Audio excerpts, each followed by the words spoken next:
साधारण सभा, जिसको जनरल असेंबली कहा जाता है।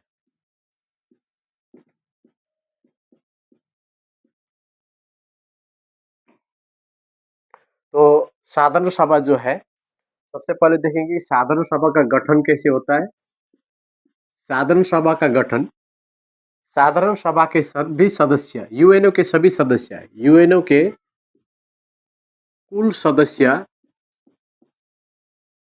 यूएनओ के कुल सदस्य 193 है। इन सभी 193 सदस्यों से लेकर ये साधारण सभा का गठन होता है। यानी कि साधारण सभा में संयुक्त राष्ट्र संघ के सभी सदस्य देश साधारण सभा के सदस्य होते हैं और प्रत्येक सदस्य देश से 5 प्रतिनिधि भेजे जाते हैं। 5 प्रतिनिधि, प्रत्येक सदस्य देश से 5 प्रतिनिधि भेजे जाते हैं जो साधारण सभा में होते हैं। लेकिन 5 प्रतिनिधि में से प्रत्येक का वोट एक ही गिना जाएगा। 5 प्रतिनिधि का वोट 5 नहीं गिना जाएगा, 1 गिना जाएगा। तो इस प्रकार साधारण सभा के गठन जो है, मतलब 193 कुल सदस्यों की संख्या से होते हैं और प्रत्येक देश सदस्य देश से 5 प्रतिनिधि जाते हैं और प्रत्येक का 1 वोट होता है। और साधारण सभा का बैठक जो होता है, साधारण सभा का सभा यानी कि बैठक प्रत्येक साल सितंबर महीना में, सितंबर महीना में प्रत्येक साल होता है साधारण सभा का एक बार बैठक। तो प्रत्येक साल एक बार बैठक होना जरूरी है सितंबर महीना में, लेकिन बीच में अगर जरूरी पड़ जाए कि मतलब बैठक हो तो उस समय भी बैठक बैठ सकता है 15 दिन पहले ही नोटिस देके। तो इस प्रकार साधारण सभा का जो गठन होता है और साधारण सभा का अपना बैठक में प्रत्येक साल एक अध्यक्ष का चुनाव करता है और 21 उप अध्यक्ष, एक अध्यक्ष का प्रत्येक बैठक में चुनाव करता है और 21 उप अध्यक्ष होते हैं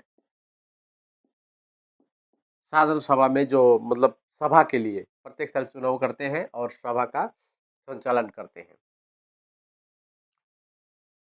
तो साधारण सभा का कार्य बोलेंगे तो साधारण सभा जो है ये विश्व में शांति स्थापित करने के लिए, शांति स्थापना इसका, जैसे संयुक्त राष्ट्र संघ का उद्देश्य ही है शांति स्थापना, ये शांति स्थापना के लिए हमेशा तैयार रहते हैं यूएनओ में। इसीलिए 1950 में 1950 में शांति के लिए एकता का प्रस्ताव भी पारित किया गया था। एकता का प्रस्ताव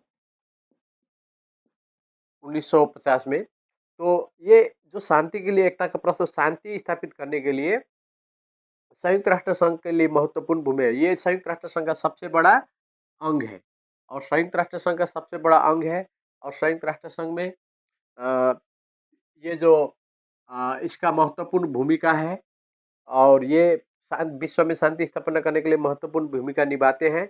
इसमें साधारण सभा को दुनिया का पार्लियामेंट, वर्ल्ड पार्लियामेंट भी बोला जाता है, क्योंकि यहाँ पर बहस दुनिया की समस्या को लेकर यहाँ पर पार्लियामेंट के जैसा यहाँ पर वाद विवाद चलता है, काम चलता है। तो इस प्रकार साधारण सभा कार्य करता है, शांति की स्थापना करता है, फिर मानव अधिकार के लिए प्रोत्साहन करने का काम, मानव अधिकार की रक्षा, मानव अधिकार जो 10 दिसंबर 1948 को घोषणा किया गया था, मानव अधिकार 10 दिसंबर 1948, जिसके कारण प्रत्येक वर्ष 10 दिसंबर को मानव अधिकार दिवस भी मनाया जाता है। तो मानव अधिकार को प्रोत्साहन देना, मानव अधिकार की रक्षा करना, ये साधारण सभा के द्वारा किया जाता है। उसके बाद ये विचार विमर्श तो है ही, वाद विवाद विचार विमर्श तो ये करते ही है, इसका काम ही है वाद विवाद करना। ये पार्लियामेंट का जैसा डिबेट चलता है यहाँ पर, पार्लियामेंट का जैसा ये वर्ल्ड, इसीलिए इसको वर्ल्ड पार्लियामेंट कहा जाता है और क्वासी पार्लियामेंट भी कहा जाता है। क्वासी पार्लियामेंट, क्वासी पार्लियामेंट का मतलब अर्ध पार्लियामेंट।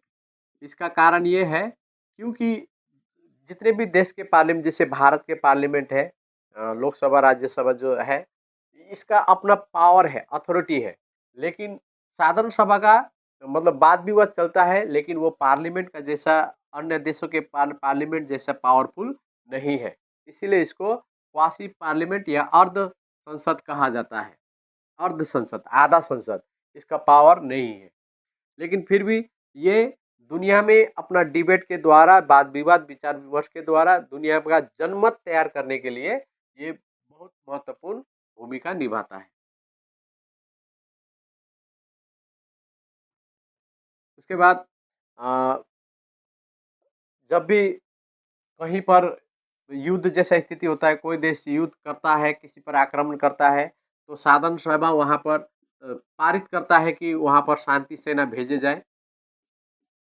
शांति सेना को भेजा जाता है। शांति, यूएनओ की अपना सेना नहीं है, बल्कि ये अपने सदस्य देशों से सेना मंगाता है और वहाँ पर सबसे पहले तो जो देश आक्रमण करता है उसको पहले समझाता है, बातचीत के माध्यम से हल करने का कोशिश करता है, और नहीं होता है तो उस देश को पनिशमेंट के रूप में अन्य देशों के साथ संबंध मतलब अलग कर देता है, उसको अलग-थलग कर देता है। अगर उससे भी नहीं होता है तो उस देश को सबक सिखाने के लिए शांति सेना के द्वारा आक्रमण किया जाता है। तो साधारण सभा एक महत्वपूर्ण सभा है, जो आजकल संयुक्त राष्ट्र संघ में एक्चुअली जो सिक्योरिटी काउंसिल है, सुरक्षा परिषद, ये सबसे पावरफुल संयुक्त राष्ट्र संघ के जो सबसे पावरफुल अंग में से सिक्योरिटी काउंसिल है। ये सिक्योरिटी काउंसिल में लेकिन रूस अमेरिका के बीच में, ये दो सदस्य के बीच में हमेशा मनमुटाव होने के कारण सिक्योरिटी काउंसिल विश्व में शांति स्थापना करने के लिए उतना महत्वपूर्ण भूमिका नहीं निभा पा रहा है अपना कर्तव्य। जबकि संयुक्त राष्ट्र संघ का जो सिक्योरिटी काउंसिल है, इसको पूरा विश्व का शांति स्थापना के लिए पूरा पूरी दायित्व सिक्योरिटी काउंसिल को दिया गया था। लेकिन जैसे कि शीत युद्ध के बीच में भी सोवियत संघ और अमेरिका के बीच में युद्ध होता था, तो वहाँ भी अमेरिका सोवियत संघ का विरुद्ध और सोवियत संघ अमेरिका का विरुद्ध के चलते सुरक्षा परिषद में कोई फैसला ही नहीं हो पाता था। जो हम लोग जब सुरक्षा परिषद पढ़ेंगे तो उसमें ये बता दूंगा मैं। तो सुरक्षा परिषद का इतना मतलब ये विफल जैसा ही बोलेंगे, इसके कारण आज साधारण सभा का बहुत महत्व बढ़ गया है। क्योंकि साधारण सभा का महत्व बढ़ने का कारण ये है कि साधारण सभा में विश्व के सभी देश इसके सदस्य होते हैं, और यहाँ पर जो डिबेट, विचार विमर्श किया जाता है, वो एक जनमत तैयार करता है। तो इस प्रकार साधारण सभा से रिलेटेड कुछ क्वेश्चन आ सकता है। इसमें से जैसे कि एक क्वेश्चन रहेगा कि साधारण सभा में कितने सदस्य होते हैं, सदस्य को लेकर रिलेटेड होते हैं। तो इसमें बोलना है कि यूएनओ के सभी सदस्य साधारण सभा के सदस्य होते हैं या फिर 193। तो दूसरा क्वेश्चन आ सकता है, साधारण सभा के किस किस महीना में बैठक होता है प्रत्येक साल, तो सितंबर। और मानव अधिकार दिवस कब पास किया गया था, 10 दिसंबर 1948। ये रिलेटेड क्वेश्चन यहाँ से साधारण सभा से आ सकता है। और शांति के लिए एकता का प्रस्ताव कब पास किया गया था, 1950। इस प्रकार क्वेश्चन आ सकता है।